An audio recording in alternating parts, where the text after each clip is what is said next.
Okay.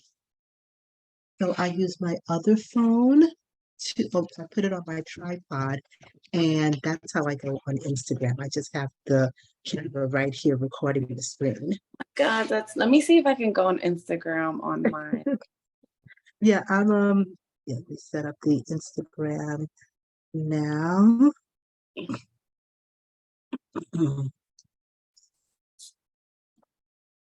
How you've been? How's New York? Yeah, I guess everybody's drying out from last week because that was some wild stuff. Oh, yeah, hold on. I heard it was going crazy. Flood. Oh, let me see. How do I go? Am I able to go live on my computer? I felt like I was able to do live. And maybe, I'm not sure. No, I don't know how to do live on my laptop. I don't think that's something I can do on my laptop. Oh, if you have your phone, you can kind of record yourself going live. Wait, I do see something. Let me see if this works. Transfer. I'm on my phone right now talking to you. Okay. And then I have my laptop up open for my notes. Hold on.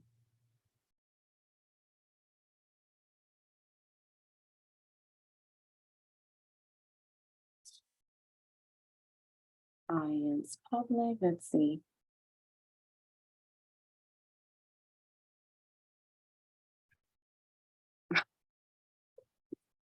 Oh my God, go live stream with copy the stream key into your streaming software. I don't know. Okay. Yeah, seems like something I'm not going to be able to do right now. Okay. I don't have a streaming software.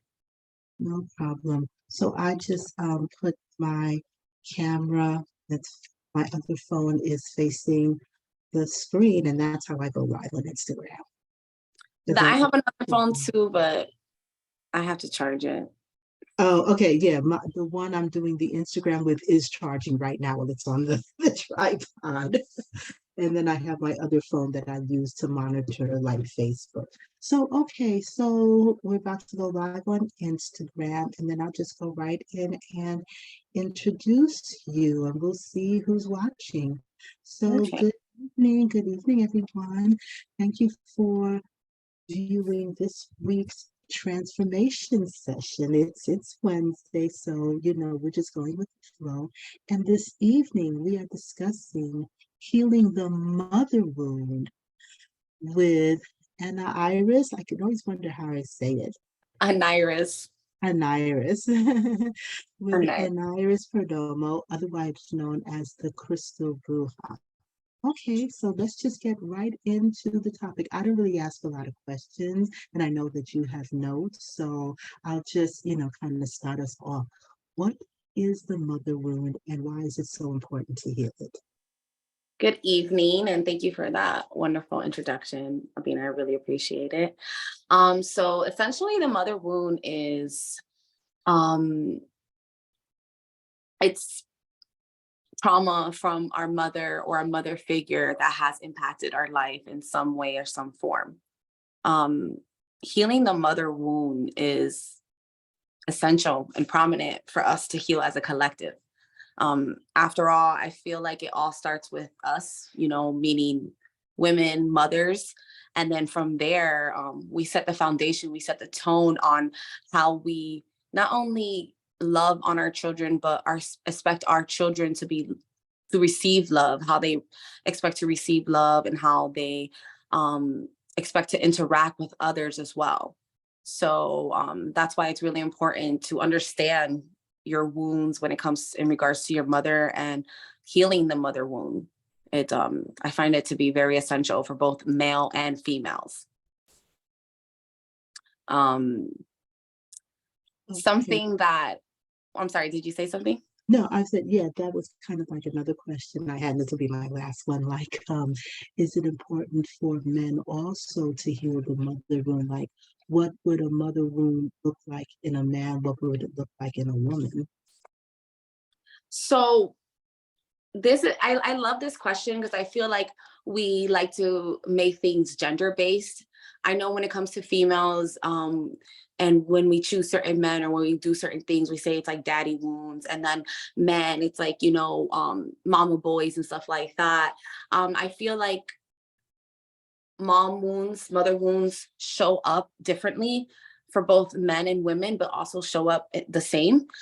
For men specifically, I feel you can see a mommy wound when obviously you see a man who has it's not a close relationship with his mother, but a close relationship that's almost borderline emotionally and sensual. Where a mother is too involved in their son's life. When a mother replaces a male figure that, say, the father of the children, a boyfriend, or someone that they should actually be intimate with, someone that they should pour into emotionally, and they replace that figure with their son. And they put a lot of responsibility on their son. They're hyper focused on their son. They're super emotionally invested into their son. Basically, do everything for the son because they want to be that important female role or figure in their son's life, especially because they were not able to establish that with another male in that form or capacity. So you see it a lot in men who essentially are attracted to women, but don't really like women. They resent women. They have a distaste or dislike to women. You see men who, you know, like I said, they don't really get along with women in that capacity, don't really appreciate them because of the resentment that they may have with their mother, or because of this overwhelming need to support and be there for their mother, that they're unable to do that for another female. I feel like a lot of women too, when they are not able to be loved correctly or properly, specifically by the father of their children, say their son, they tend to withhold affection. They tend to be really cold and hard. So therefore, they have a son who's never been nurtured, never been loved for, never been cared for by a woman. So they don't really know how to accept that as they get older. They don't really know how to connect with their emotions or relay that to their partner. So it can show up in a lot of aspects in the male energy. But that to me is what I've seen the most, especially my male clients who have mother wounds. They don't really know how to interact with a woman on an intimate level, on a more emotionally intimate level. Everything is just physical or shallow based with them. And women, women, it's deep. I often say that our first bully, especially when there's a big mother wound in the mother, is our mother. It can show up in jealousy. It can show up in rage and resentment and competition. It can show up in a way where you also may want your daughter to be everything that you felt like you weren't. So you're hypercritical, you're hyper judgmental, you're hyper focused on your daughter achieving and being everything that you couldn't be. And this can be turning her against men, turning her against her father, telling her she has to be super independent, that she doesn't need any man, she doesn't need anybody. Essentially, mother wounds are deep because it can be generational. As you know, we come from our mothers. Our mother carries us for 9 months, and our eggs, our womb, have been within our mother and our mother's mother and our mother's mother's mothers, and that's why we carry this generational trauma with us. That's why it's really important to understand what your mother been through and the load that she's carrying and why she has carried it for so long, and how can you step in and do different, do better. But those are the ways that I feel, just like in hindsight, how mother wounds can show up in males and in females differently. Okay, thank you for that. I appreciate that explanation. So, how do you go about healing? Well, okay, no, first. So, what would you say is the root of the mother? Oh, there can be so many roots, but I feel the root is a collective of women who aren't healing, a collective of women who are just overwhelmed and tired. Um, we grow up, well, we've grown up in a society where, you know, the male has been the center of everything. Patriarchy has created this imbalance, you know, where women are lesser than. And therefore, they end up taking a lot on. They end up carrying the load of the whole family as the matriarch, but then they're not valued as a prominent role in the family. The male is. So I feel like the root of it is patriarchy, you know, is a male centered world where women aren't valued and put on I don't want to say a pedestal, but put on this, it's going to sound like it's being put on this pedestal, but women are, we are so important in how everything operates around us. We are the nurturer, we are the giver, we are the lover. And when we're put in a position where we have to lessen ourselves, strip away pieces of ourselves to make everybody around us seem grander or better than, that's when the trauma starts. Our ancestors, our mothers, our grandmothers, they they were just there to serve their men. You know, they weren't really seen, weren't really understood. Um, they were put in positions to serve their men, their children, their children, just basically as a tool. That's what the way I see it, as a tool. And I think that's where the root of all of the, like, majority of the trauma stems from a lineage of women who feel fed up, who feel overwhelmed, who feel like they didn't have a voice, that they didn't have a say so, who feel misunderstood, betrayed, you know, as they made sure the home stayed firm, a foundation. A lot of men were out doing whatever they wanted, you know. Yes, they were working, but they were also having multiple families. They were also cheating, abusive, verbally, emotionally, physically, spiritually abusive. Women have been told to play this submissive role for a long time, where you're meant to be seen, not heard. You're meant to look pretty. Um, Basically, a physical being to serve the male. And that's where the trauma starts, because that's not what our role is. That's not only our role. We have so many components to what we can offer and what we can do and how we can benefit not only ourselves, but the collective in our household as well. I know growing up, one of the things that I've always said is that I've never met my mom as a person, as a woman. I only know her as a wife. You know, I only know her struggles, her trauma, her hardships, but I've never really had an opportunity to meet who she is. You know, I've never really had an opportunity to get to know her despite being a wife and a mom.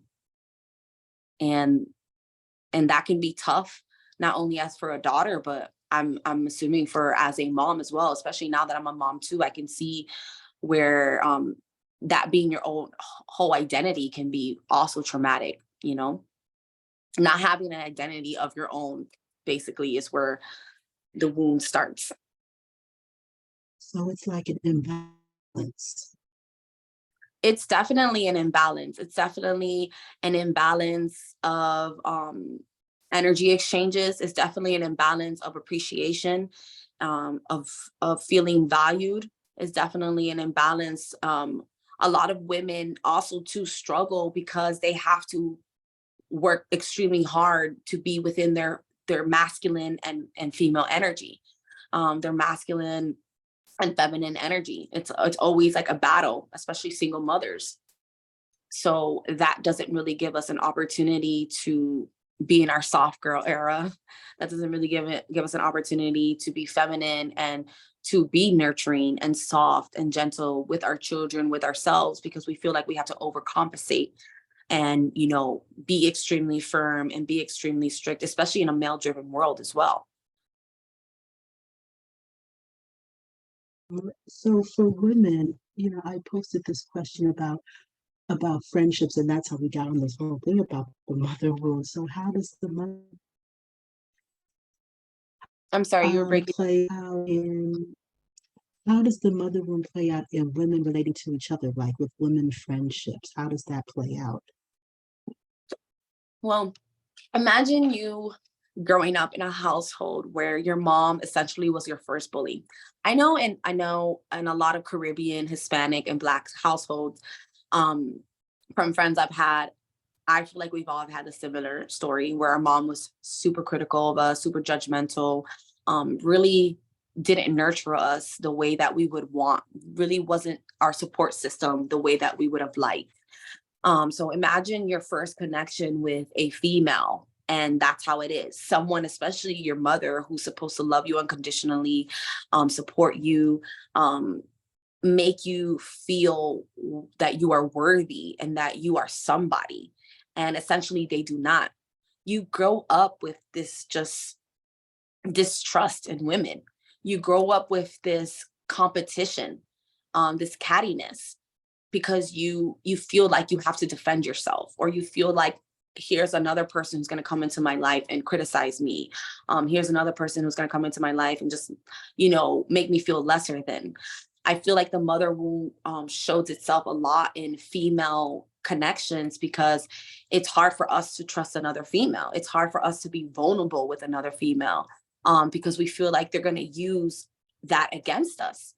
And I feel like a lot of women, especially when they had a mother who's like super strict or super judgmental, super critical, they have strained relationship with other women because of this, because it's hard for them to trust a woman. It's hard for them to find, to be, and it's not even like trusting another woman. It's hard for women themselves to be that type of friend to other women, to be nurturing and to be loving, and to be supportive. So it's kind of like a domino effect. It's hard for us to find women who can give that to us, and then it can be hard for us to be that type of woman to other women as well. That's interesting. That's interesting. Hmm. Yeah, I'm still sitting with that because I find that relationships with women can be so nurturing and so very supportive. And I guess that's why I posed this question. I'm sure you might have heard some women say they get along better with men than with women, which, in some ways, like it, to me, it's like there's a different energy, but and some may feel no, I prefer to have males around closer to me than women. I've always thought that was really interesting.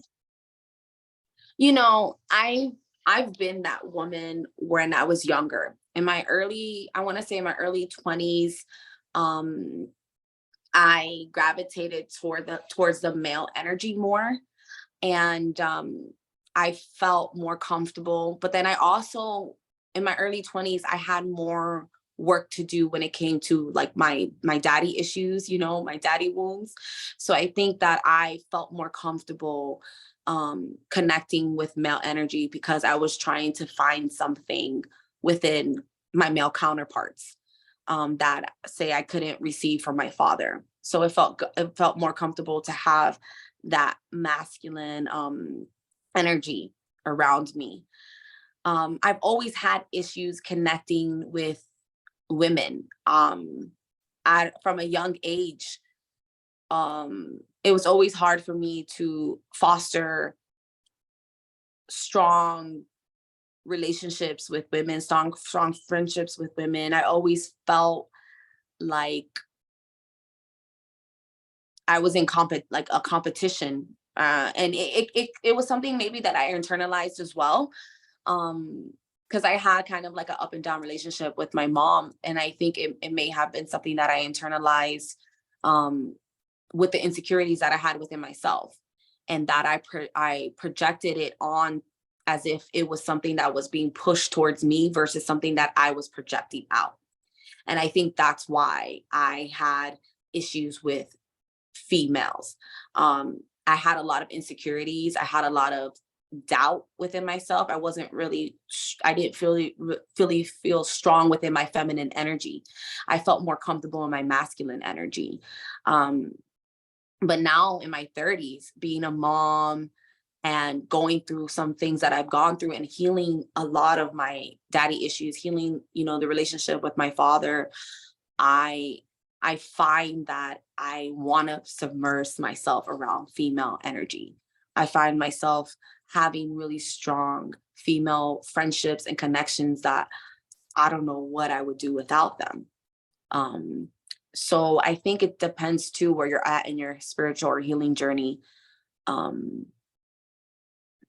so I do find that interesting as well. So, okay. So how do you go about, well, how do we recognize if there is, I'm sorry, you keep breaking up. do we recognize it? How do you recognize mother wound? Ooh, so I feel the first way that you can recognize a mother wound is when you feel like you need a lot of reassurance and I need a lot of validation. Um, as a mom, one thing that I constantly have to remind myself and I constantly remind my children is how much I love them. I constantly tell them, I love you. Their qualities that I love about them. I'm constantly giving them validation, reassuring them of their worthiness, of their position in this earth, in this world, and why they're important because of their unique self. Um, I believe that as an adult, when you find yourself feeling lost, feeling confused as who you are, feeling like you need a lot of reassurance, you need a lot of love, a lot of validation, um, that can be connected to a mother wound. It can be connected to feeling of neglect, feeling of abandonment, and especially within your mom, someone who's supposed to love you unconditionally, someone who's supposed to, be there for you no matter what.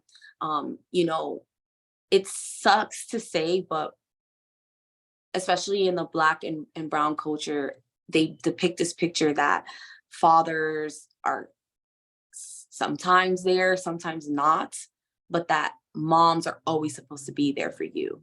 Um, so it's kind of like too when you grow up in, say, in a single parent household and it's just you and your mom, and you have this strained relationship with your mother, or it's hard for you to connect with your mom, or you never felt like your mom really valued you or prioritized you or put you first. You grow up feeling abandoned, you feel neglected, you feel like you're not that important. So to me, someone who needs a lot of reassurance, because that's something that I see within myself too.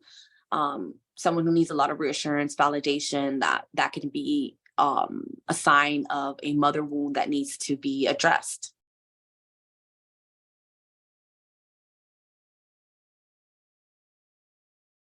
So validation. Okay, interesting.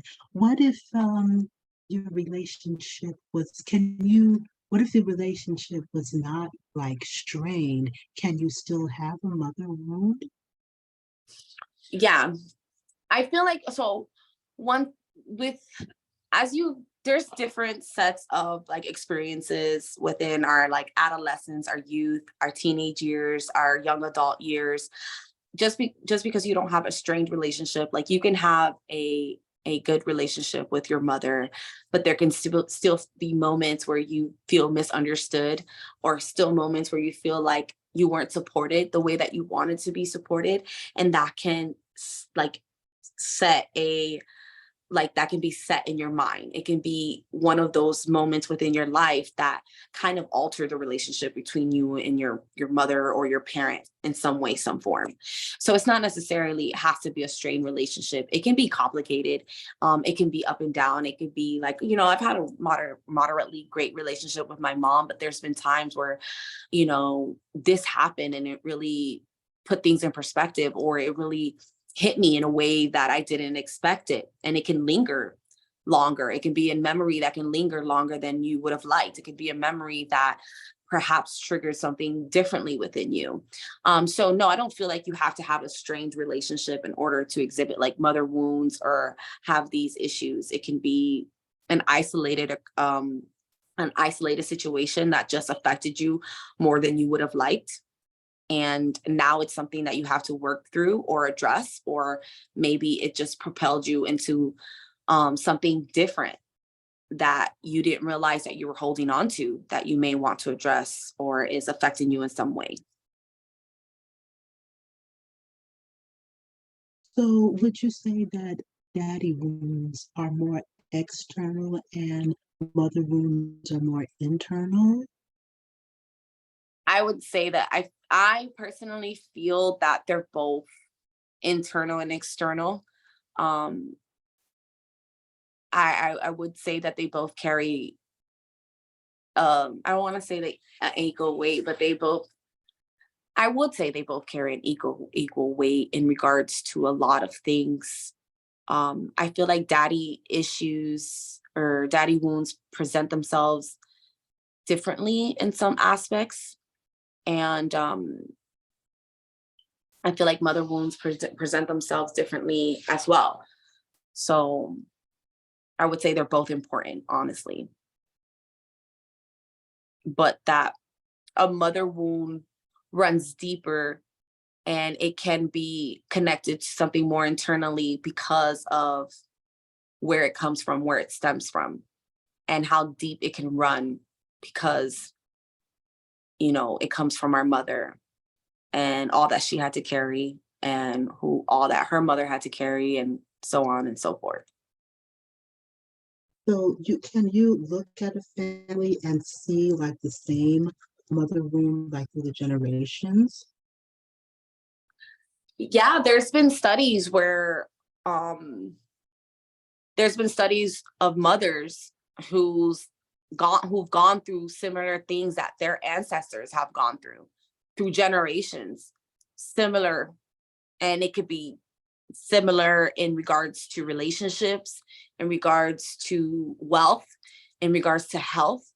um there has been studies where mothers carry certain trauma with them, and it has presented in their children and their children children until someone decides that it ends with me.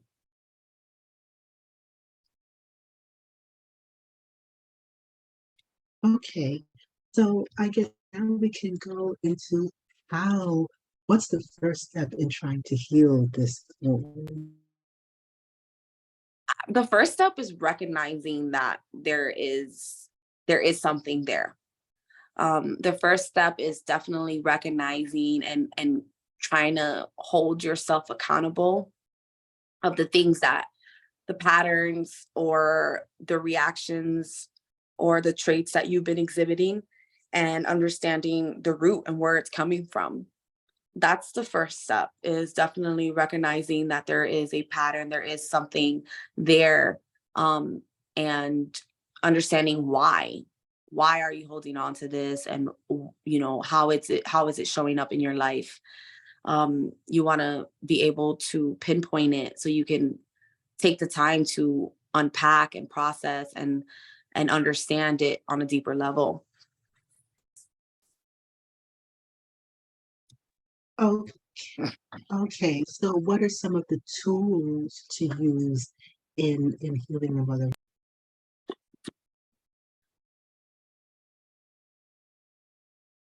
There are so many tools because everything is going to be different, right? It depends on what exactly you're healing. What wound is it? Do you feel abandoned? Do you feel neglected? Do you feel um betrayed by your mother? Do you feel like your mother didn't love you enough? Or do you feel like your mother smothered you? Everybody's childhood is different. Everybody's connection to the wounds are different as well. So, like I said, understanding it, um, unpacking, processing, and putting it all together as to how you're going to address it is definitely the first step. Tools like journaling.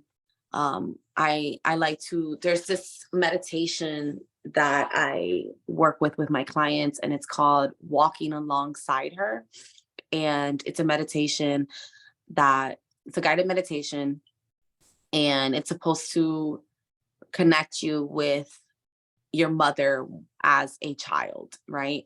And you essentially walk with her throughout different series in her life, throughout different steps and throughout different journeys. And you kind of get a feel as to everything that she's went through.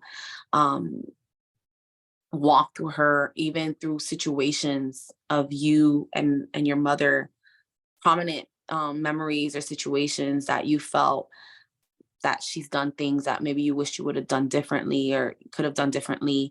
And you kind of see where she was coming from when she made those decisions, when she reacted that way. And every step, every situation, you're like forgiving your mom, you're giving her compassion, you're giving her grace.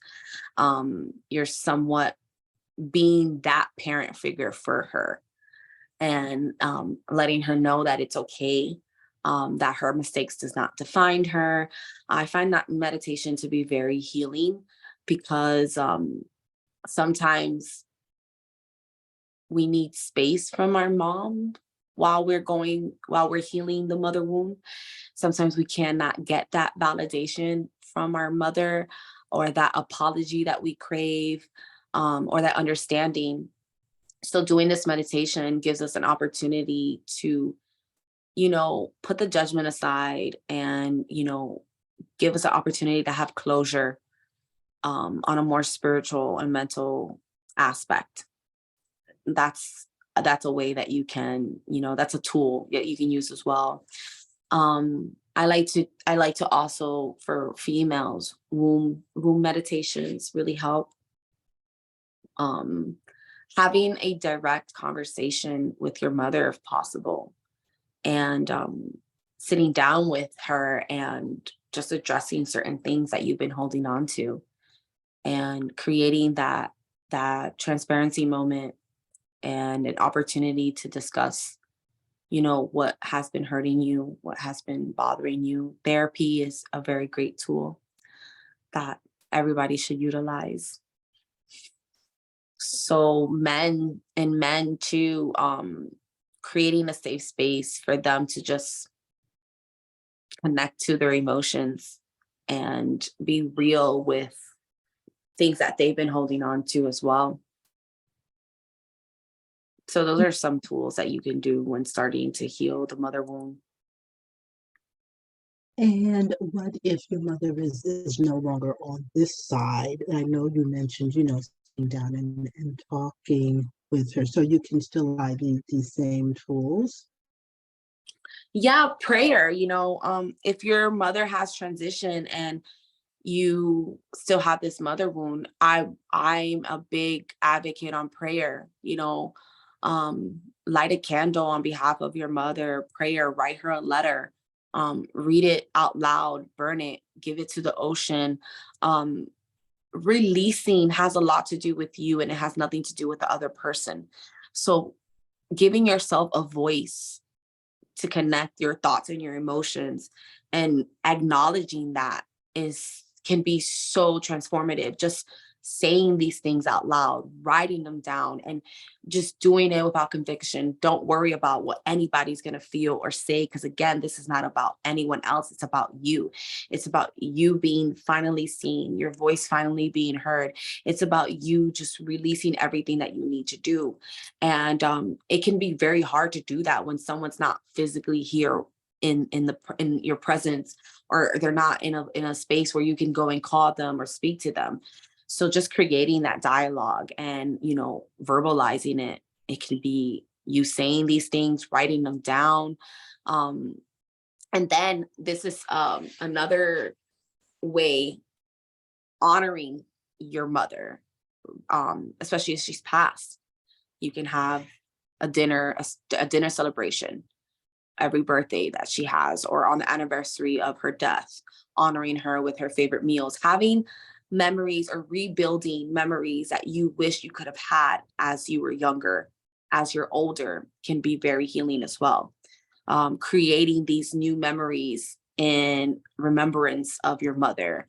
Um, you know, taking these core memories that have once hurt you and replacing them with new memories that bring you joy, that connect you and reconnect you to your mother. And this can be someone, your mother who has passed, or your mother who's still here in the physical world, not focusing on what they did or what they could have done, but focusing on ways that we can now rebuild our connection, rebuild our relationship, doing things that bring both of you joy and happiness and closer to one another as individuals and as mother daughter, as or mother son as well. Okay, and then what if, you want to do the work with your mom, but she's very resistant, like very, very difficult. So how do you navigate that when it's like, I'm trying to heal, and like the person seems to be the obstacle. So how do you navigate that situation? Boundaries. Um, Unfortunately, not everybody is going to be open to go with you on this healing journey. I don't know about y'all parents, but my parents can be very difficult and lack accountability on some behalf, kind of forget things. So that requires compassion and grace, where you need to separate yourself. You may have to, unfortunately, you may have to separate yourself from your mother, and boundaries create these boundaries where it's like, I love you, but I may love you from afar. I can't be on the phone with you for more than 5 minutes. If you want to come visit me, I'm gonna need you to call me first. Creating boundaries that help you stay safe, help you stay comfortable, understanding your limitations, understanding that this journey may unfortunately take you further away physically from your mother, but put you in a better space where you know what, I love her, I understand her. I don't have any, I'm not hurt by these things anymore, but I also know what she's capable of doing. And until she's able to do this and that, this is where our relationship is going to be. And I'm okay with that. I'm fine with that. It's putting yourself in a position where you feel safe, you feel healthy, you feel like you're able to move forward, where you're not having resentment, you're not putting all the expectations of your healing journey on someone else. I feel like a lot of us do that. We believe that if this person doesn't offer us forgiveness, or if this person doesn't accept what we're putting out, or if this person doesn't join us on our healing journey, then we cannot heal, we cannot move forward. We choose to keep these people in our lives, and unfortunately some people can be a block to where we're supposed to be going, and that can be our own parent, hence why the wounds even are created. um I think we have to understand that some people are incapable of loving us in the way that we need or would like, and that's okay. So we have to create that separation. We have to establish that boundary. So if you have a mother who is going to deny your reality still as an adult, who's going to make things difficult, then you're going to have to make peace with knowing that this relationship that you crave and the way that you want it may not exist in this reality, but that you can create a relationship that can exist where you're comfortable with knowing that I know that my mom loves me, but she cannot love me the way that I deserve or need. And therefore, I cannot have her in my life. But I love her. I wish her well. And right now, I just need the space from her.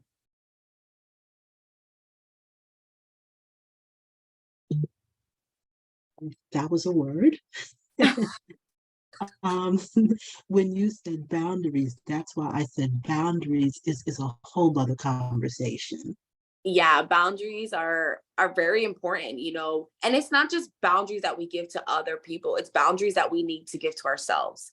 We need to always remind ourselves of our limitations, of the lines that we cannot cross and we shouldn't cross.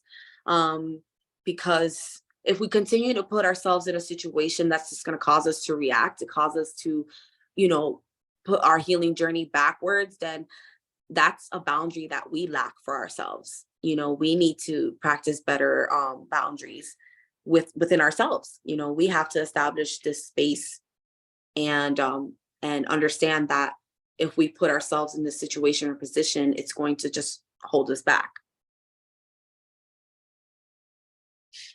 There was something also you said at the end. I should have said that. I should have commented on that first. Something you said towards the end. Well, I guess I'll catch it when I'm watching the replay. But yeah, because I just think of when you're trying to do the work and it's like a brick wall, just a brick wall, like a gate slamming shut, and just making it really difficult to navigate that situation. So yeah, boundaries. That's a woo. Yeah, Boundaries yeah. are You gotta sit down with that one. definitely So what else do you have to share with us about mother wounds? me because I wrote some things I- down. Um,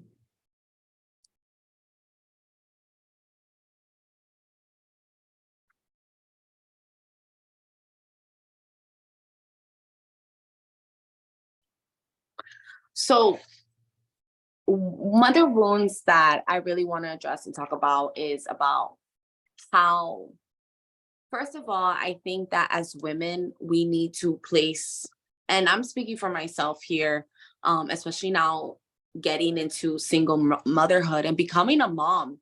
That's when I started to realize mostly all of my mother wounds.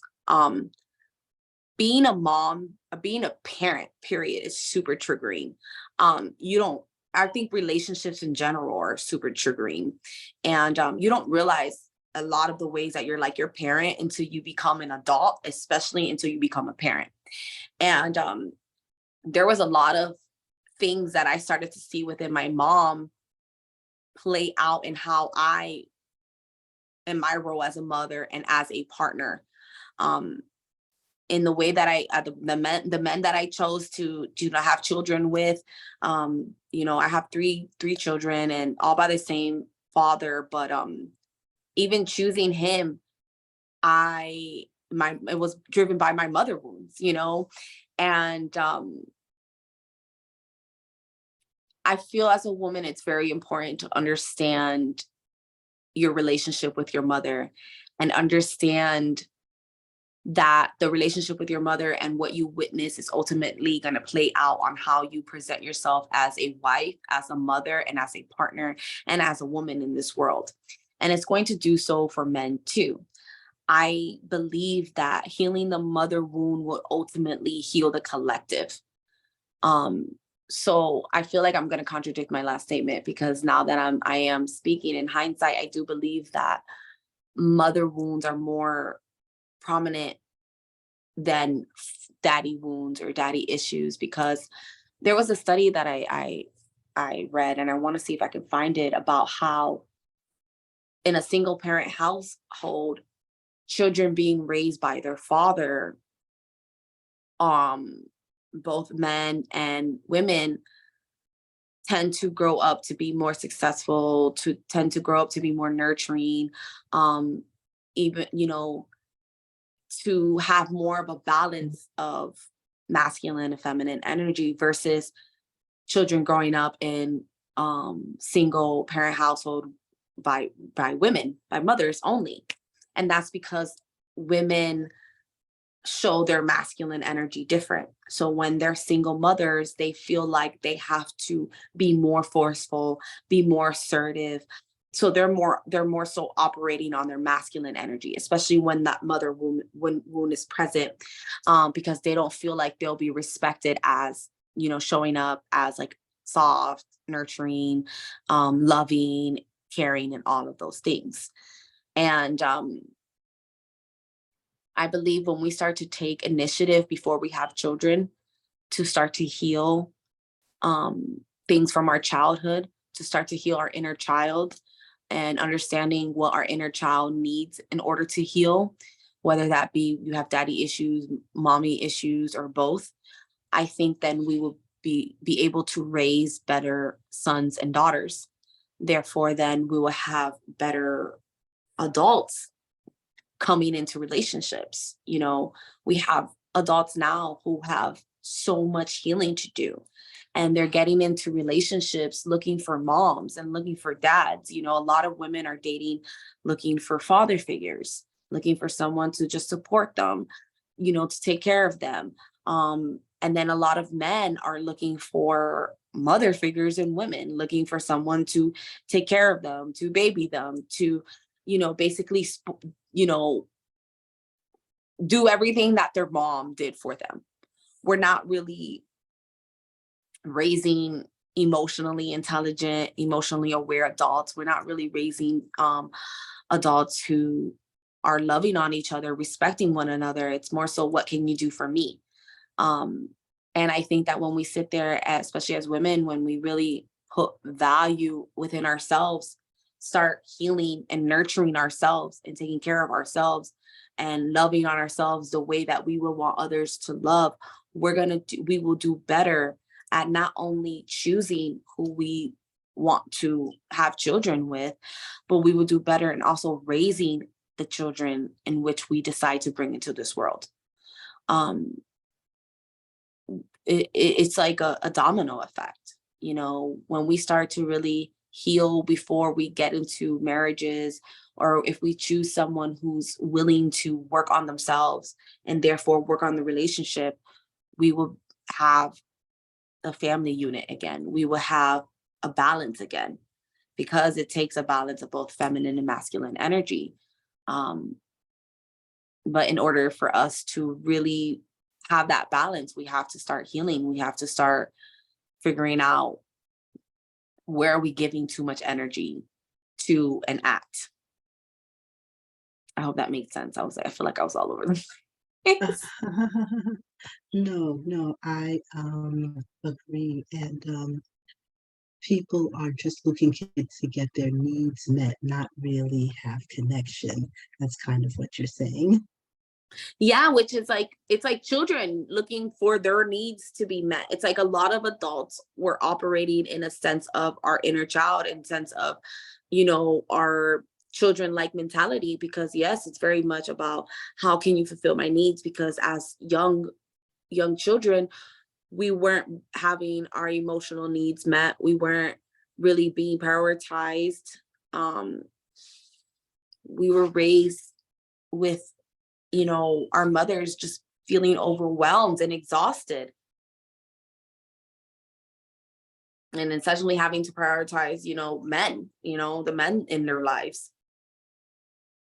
Mhm. So just like women, children were meant to be seen, not heard. Excuse me.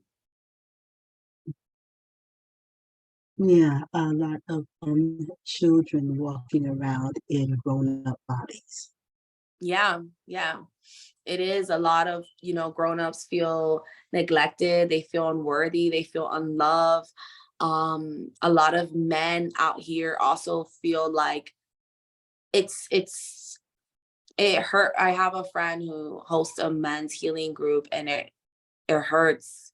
But a lot of the men said that the first time that they ever, heard a woman say, I love you, was when they were in a relationship, was when they were teenagers, or the first time they've had a woman really like take care of them and show them love. They were a little bit older, and it was just foreign to them. They don't really get told, I'm proud of you, or I love you.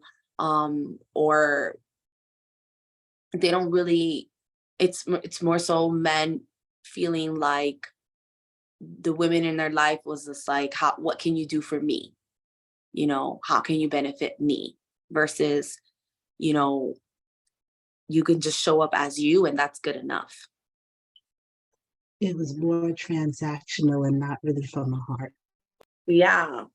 So it's like, how can you expect our men to love us properly and to be there for us properly if they never had that themselves? If they were never given that or shown that, especially from another woman, especially their mom. And then but the mothers probably didn't hear that, didn't hear I love you. So that's where it becomes generational. Yeah, it's like, yeah, it's just generational where, uh, I often hear that a lot from, my parents or my aunts and uncles. Oh, that's how we were raised. That's how we were raised. And, you know, even now as a mom, I did certain things and it was almost kind of just subconsciously. Like I just did it and I'm like, wait, I don't want to do that. And it's almost like, well, you were raised that way. It should be okay. No, it's not. So I had to like consciously keep, I had to be mindful with what I was doing, how I was reacting, or the courses in which I like the way that I took certain things and asked myself, is this me or my mom? um there would be times where I would go visit my family and I would come back and to my ex at my partner at the time, and I would be like, oh my god, I'm so sorry that I did this and this and that. I'm realizing now that that's not me, that's my mom or that's my dad. I'm seeing now their relationship or how my mom reacts, and I'm like, yo, like, this is a conditioning. This is something that I was conditioned.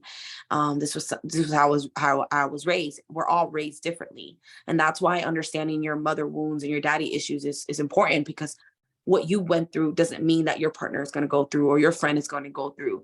So we all tend to walk into this world like ego, like what I go through you're never going to understand, or what I went through. We may forget that, yeah, they're not going to understand because some people didn't go through what we went through. So that's why everybody's, journey is very individual, very unique. And understanding the root as to how you were raised, how you were treated is important too. Right. So if you're on this path of healing, you're recognizing your mother wounds and you're on a path of healing. What are some things you say when you're faced with someone who is triggering your mother wounds? What are some things that you say? Oh man, when someone I take time to like process. I have a thing where I speak to myself. I have a dialogue with myself, and I sit there. Like just recently I went through a lot, and I had to sit down and I told myself, like, this is a trauma bond. You don't you don't really like this and this and that, or you're when I find myself in a situation where I have butterflies, I have to remind myself that this is not for me, because those are not butterflies, that's anxiety. So if I'm in a situation and it makes me feel that way, that's that's an anxious connection. This is something that triggers my feeling of neglect. This is something that triggers my feeling of feeling needy, feeling like I have to ask for attention, or I have to constantly be reassured. That's when I have to tell myself, this is a trauma bond. You're trauma bonding right now. You're looking for reassurance because this person is making you feel like how you felt when you were younger. You're looking for a lot of validation because this person's not meeting your emotional needs right now.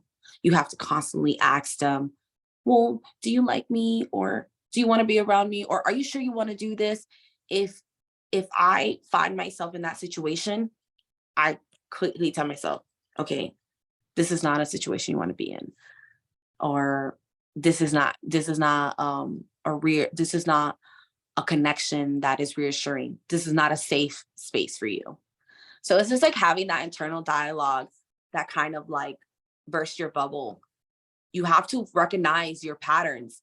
We don't get into the same relationships. We start to push out and project the same patterns, within new relationships. We choose certain people because it feels comfortable. And then we get into this pattern once again of reacting the same way or doing the same things because that's our safe space. You know, when you have that wound or that trauma that's unresolved and not has been addressed, you get into these trauma bonds, you get into these safe spaces. And when something feels too familiar in a negative or uncomfortable way, that's when my internal dialogue starts to happen. And I have this conversation to remind myself that this is something that I don't need in my life. This is something that's going to trigger more. And I detach myself. I had to learn the power of detachment, being non-attached, to just learn how to experience people and not create this fantasy of what this person can be within my mind or my head, or rely too heavily on their potential. I had to learn how to really meet people for who they were and ask myself, is this something that is going to add to my betterment on my journey or derail me and take me back to a place that I already healed from? Who told you to look in my diaries? Um, I'm sorry. I said, who told you to look in my journals? Yeah, it's hard. Like I find myself sometimes getting into certain situations, and I'm a stubborn person. I like to, I'm that person like, if it's hot, let me get burned and I'll see if if it burns that much, and then I'll walk away. So sometimes I always have to learn lessons the hard way. But as I'm getting older, and especially as a mom now, I've gotten better at preserving my energy. Um, that I may put myself in certain situations, and it's easier for me to get myself out of it because I've recognized my wounds or my triggers and stuff like that.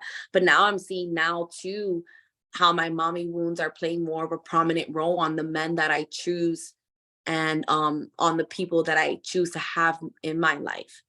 So I'm working on new things that have come up to the surface, and I'm trying to, I'm processing and working on healing that and coming to terms with certain things that I may need to do in order to really step into that healed space that I really want to be in when it comes to the relationship between my mother and I. And that's going to take a lot of discipline and sacrifice. So it's just me working on, like I said, coming to terms and being okay with what needs to happen next.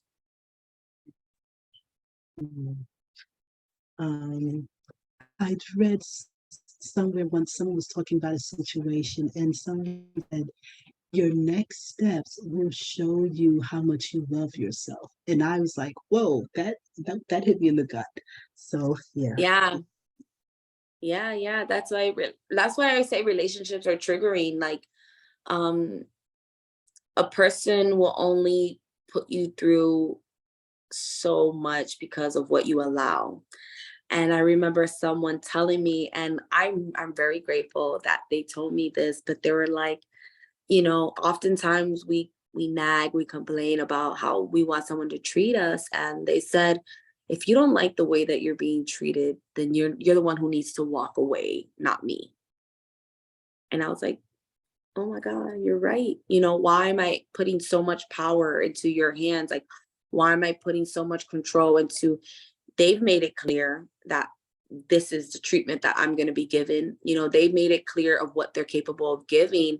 And instead of me seeing for what it is, I'm continuously trying to control and manipulate the situation into making it more comfortable for me, versus understanding this is not someone who can meet my requirements. And that goes back to our mother wound, where we stick around, we have no choice, where we're waiting for someone that we want, and we feel like they should give us what we need and love us the way that we want to be loved and give us that validation, that reassurance, and they can't. So we have nowhere to go. We kind of just stick around and allow ourselves to be treated this way because this is the only love we know.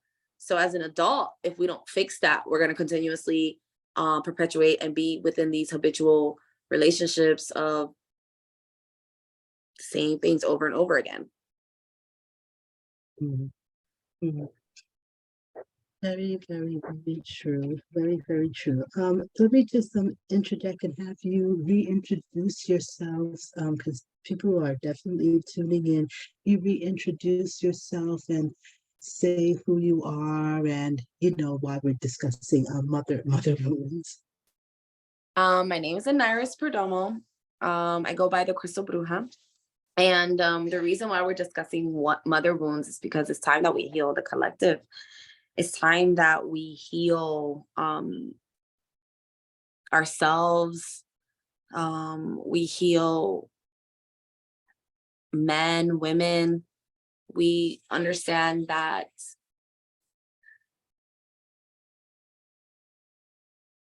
loving ourselves more means loving where we've come from, and giving ourselves and our parents and our mothers more compassion and more grace so we can be able to break that generational trauma and do better.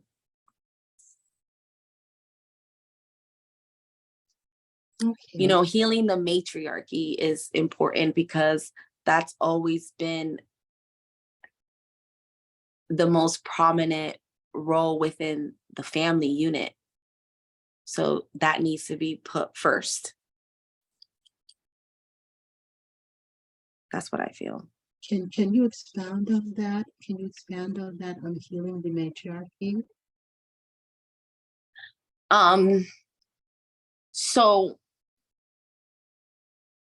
women are in charge of basically upholding the household. Men feel though that they are the leader because they provide financially. But when you look like a household, both men and women play a part. There's no gender roles, but women are the ones who are left within the home to establish order. They're there, especially stay-at-home moms. And they're, especially now that we both, women both work and create children and everything like that, women hold a lot of power because we create children within us. And our children that we create also are going to feel whatever we're feeling. They're going to consume whatever we're consuming. They're going to go through what we've gone through, and they're going to feel whatever our mother and mother and mothers went through. So when we heal the matriarchy, we put the power back into women. We let women we let women know that they hold more power than what was given to them from the beginning.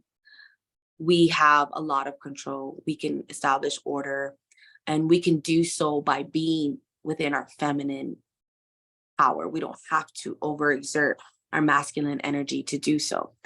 Healing the matriarchy puts the power back in within the woman. It established order. It established this understanding that the woman is important in order for us to thrive.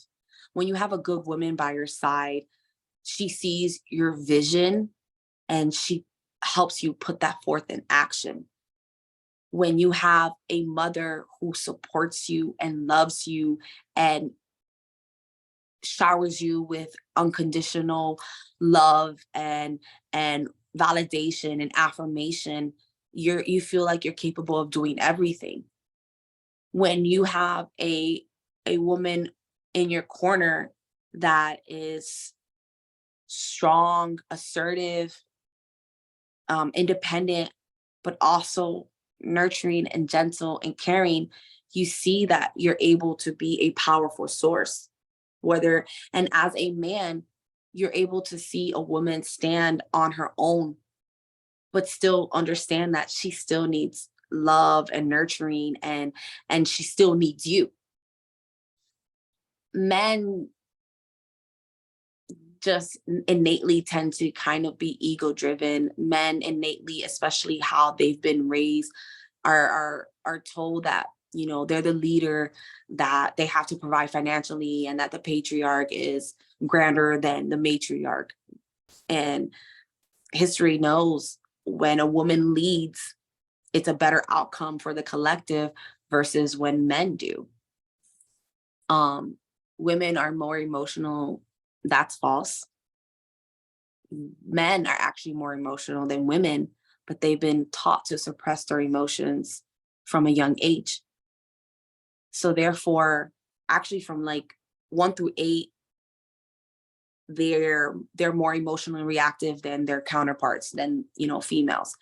But they're told from a young age, oh, don't cry. You're not supposed to show emotion. Be a man, man up. So therefore, they suppress their emotions. And that's why they're not able to have that emotional cognitive and be able to speak and understand and love in a different scale than women. When we let women know, little girls know from a young age that they are strong, that they're important, that they are powerful, and that they are more than just someone's wife and someone's mother, that's us, you know, healing the matriarchy. That's us healing the collective, because that gives that little girl that chance to grow up and live a fulfilled life without shame, without guilt, without judgment, without feeling like they have to be a subservient to their male counterpart, or have to be submissive, or have to lessen or lower themselves in order to be accepted in this world. We give little girls a voice and allow them to use it, and not in a way that makes us feel comfortable. We're healing the matriarchy. We're creating empowered individuals who are going to also empower other individuals. As we heal the matriarchy, we're having strong, loving, independent women who also know when to fall back, who also know when to step aside, and not because they're lesser than, but they know when to allow other people to play their roles as well. We're then are going to raise little boys who are going to respect women, who are going to honor women, who are going to see women as their equal, as their counterparts, and not as someone who's was made to serve them. So yeah, that's what I mean about healing the matriarchy. And also they will see them as not something to be conquered or Yeah, controlled. exactly. You know, it's just when you have a household where, you know, children, you know, ideally you would want a double parent household. And when you have children who see a male and a female relationship, there's not a lot of like, they've taken that type of dynamic where you see two parents loving on each other, especially in Black and brown families. They even took it out of TV. There's not a lot of positive dynamics of this, right? So therefore, they don't really get an opportunity to see that, to see how a woman's supposed to be loved on properly, and to see how a man's supposed to be loved on properly. So off that's an imbalance, you know. And when we can show that within ourselves, and show that within friendships, and then in relationships, and cultivate that, so we can make it more and bring back the double parent household, that would be ideal. They want us to continue to be destructive, unhealed, unhinged, you know, baby adults walking around with trauma, because it creates division. And you can easily dismantle and, you know, break down something that is not divided, that's not a unit. So it's important for us to heal the matriarchy, because patriarchy has been destroying us for years. And that's just the truth. Understood. And what are some other things that you have to say about mother wounds? Let me see if I did everything on my notes. I don't know why I write notes. I never follow through on them.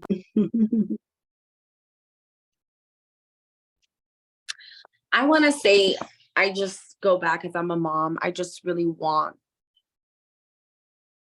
when we're as a single mom, or as a mom, period, when you have a daughter, it's important to heal your mother wound as a mom, as a like a daughter mom, because it's really crucial not to be your daughter's first bully. That's something I really want to, like, I want to just put out there, to love our daughters fully and to be patient with our daughters, because essentially, especially as a mom, they're mini us, you know. The things that you don't like in your daughter or you dislike is essentially you. The things that you love about her and, oh my God, want to foster is you as well. So every time you criticize your child, judge them, make them feel lesser than, you are basically talking to yourself. Mhm. So how you parent, how you react to your kids, how you treat them is how you feel like you should be treated. Mhm. One thing I always tell myself when my daughter is being a little bit emotional and I want to be like, oh my gosh, she's being so dramatic. That's something that I was told a lot. I had a lot of big emotions when I was growing up, and I felt like my parents just couldn't deal with them. So I was left alone and I had to figure out how to regulate my own emotions. Now, as a mom, it's easy for me to be like, oh my God, she's so dramatic. But then I have to remind myself, that's me, you know? I have to remind myself, like, Anairis, like, when you were acting like that, what would you have liked your mom or your dad to do with you? So me and my daughter and I have a 6-year-old, a 3-year-old, and about to be 2-year-old. With my oldest, a lot, like, we do a lot of breath work. I tell her a lot of the times, count to 4, breathe, relax, it's okay. I ask her a lot of questions as to why she's feeling like this, or what are you feeling that's making you want to react this way. And then I explain to her other ways that she can react and why it's important to regulate her emotions. I explain to her why it's important, because her emotions hold a lot of power. I address her in a way that I would have liked to be addressed. I have to remind myself to have more patience with her, because if I reacted the way that I was taught, or that I was in the way that I was raised, then I'm just going to repeat the same pattern, and I'm going to have then a little mini me growing up that's not going to know how to react, and who's going to be, hyper emotional and all these things. Um, Healing your mother wound is not just for you, it's for your children. It's for how you interact in this world. It's how you expect to be loved. um, Give yourself that love first and foremost, because nobody is going to love you the way that you're going to love you, but they can learn to love you better by seeing how you love yourself. Your standards are important, your requirements are important, and those are things that you should always understand and put first. We've taken morals and values out of a lot of things, but valuing yourself and understanding, again, morals are just basically a set of boundaries that you should uphold and connect to. Those are your morals. Those are the things that you believe in, the things that you you stand firm with.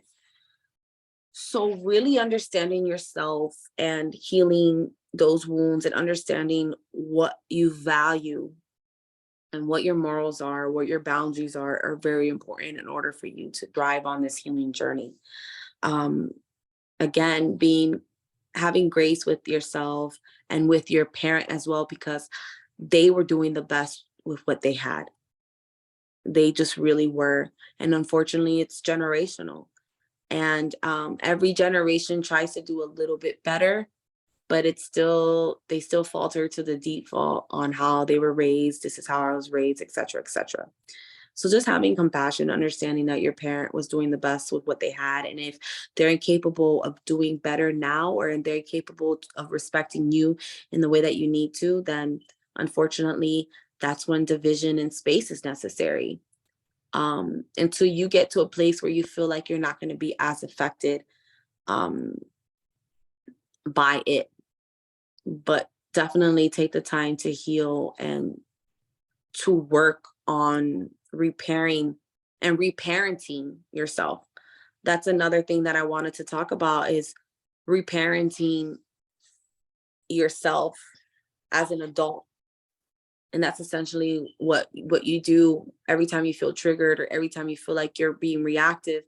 Reparent yourself. Ask yourself, how would have wanted my mom or my dad to address me in this situation? How would I have wanted my mom or my dad to speak to me during this situation? What would I have liked for them to have said to me when I was feeling this or when I was feeling that? Core memories that you hold on to that trigger you, um, reprogramming the way that you react to those core memories so they're not as triggering. For example, say for instance, when I was younger, I said this and this to my mom, and this is just an example. Like she beat me, and she grabbed my hair or something like that. Going back now as an adult, how did that asking questions like how did that affect me? How did that make me feel? And then saying, if I had the opportunity to do things different, what could I have said or done? How could I have reacted? And then asking yourself, going back, how would I have liked my mom to react to me?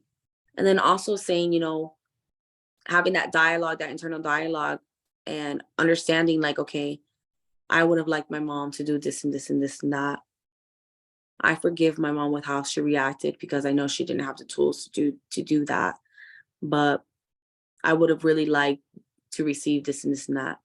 So moving forward, if you find yourself in that situation again, or if you find yourself in a situation similar with your child and it's triggering, you have also that new memory connected to it where it's like, you know what?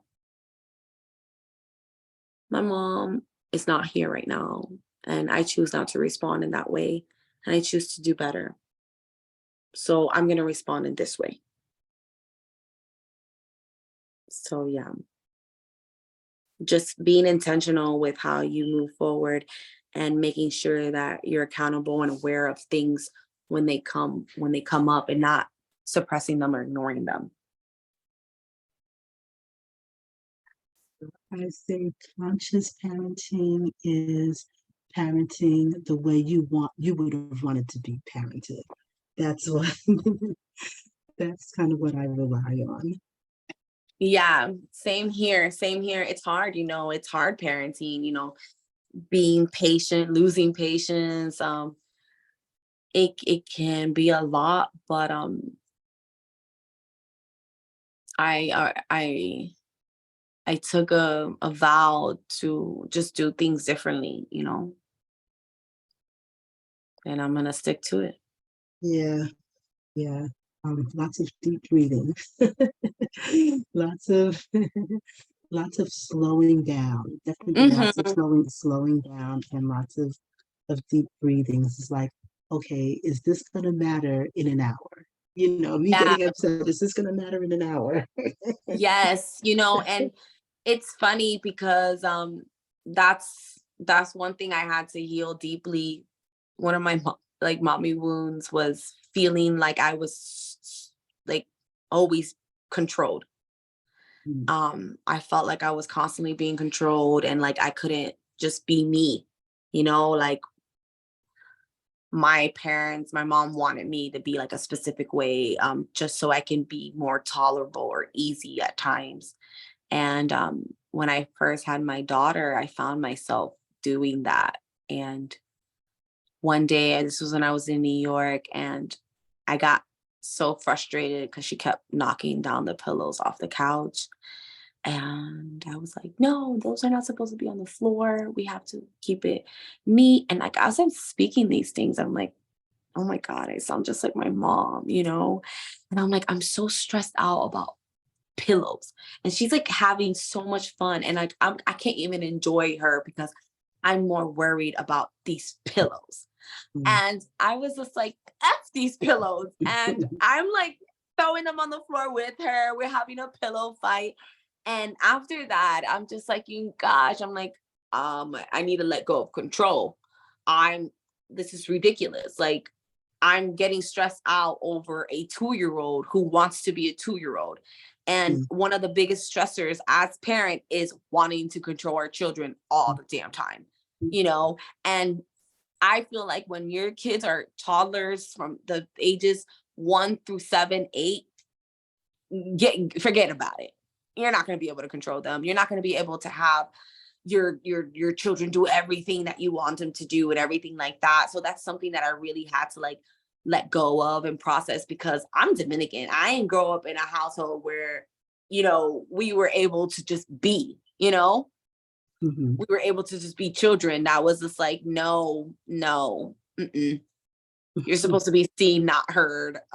So get in line. So that was something that I really had to work on and let go of. Like, even my mom says it now. She tells me, she's like, oh, you may have your toy room and like feel comfortable with the kids, having the toys all out, but not me. That stresses me out. And I'm just like, fine, like you rather be stressed out than enjoy, these moments. Mhm. So Mhm. that was something I had to like really like, these mommy connections and mommy wounds could be something small, like so like that, not always be so like traumatic or, big. Yes, definitely understood. Priorities, like, is this important? You Yes. know,